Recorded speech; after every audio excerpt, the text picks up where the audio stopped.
एक बार की बात है। एक छोटे से गांव में एक लड़की नामकरण नाम की थी।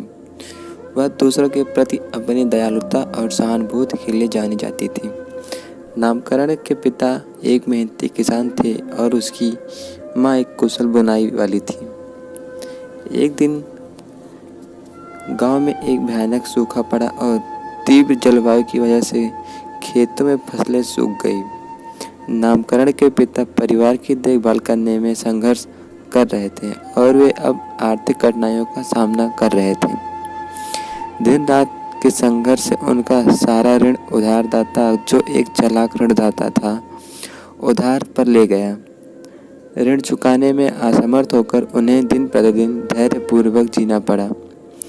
भयानक आर्थिक कठिनाइयों से घिरे हुए नामकरण के पिता का स्वास्थ्य खराब हो गया और वे शीघ्र ही दुर्गम हो गए। उनके दुखद समय में नामकरण की कंधों पर अत्यधिक बोझ आया। जब हर दिन और हर पल जीने का सामना कठिन हो गया तो नामकरण की आंखों में आंसू आने लगे।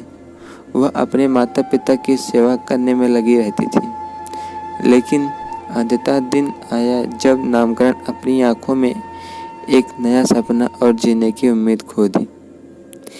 धीरे धीरे नामकरण का दिल टूट गया और वह पूरी तरह से अकेली महसूस करने लगी।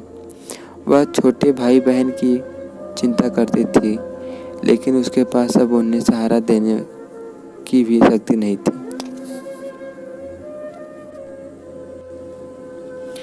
एक दिन जब वह अपने छोटी भाई बहनों को सुलाने की कोशिश कर रही थी, उसे एक दयालु धर्मात्मा परिवार के धरोहर ने देखा। उसे नामकरण की दया और संकट में दिखाई दी। दयालु परिवार के सदस्य ने नामकरण और उसके परिवार को अपने साथ रहने के लिए आमंत्रित किया। नामकरण अनजान भविष्य के लिए एक नया अवसर पाने के लिए इस मौके को अपनाने का निर्णय लिया। इस तरह नामकरण की दुख भरी कहानी में एक नई रोशनी आई जो उसके दुखद समय को परिवर्तित कर दिया। वह धरोहर वाले परिवार के साथ एक नया जीवन आरंभ करने के लिए समय से पहले निर्धारित किए गए नाते की मानकता और प्रेम का मूल्य समझने लगी।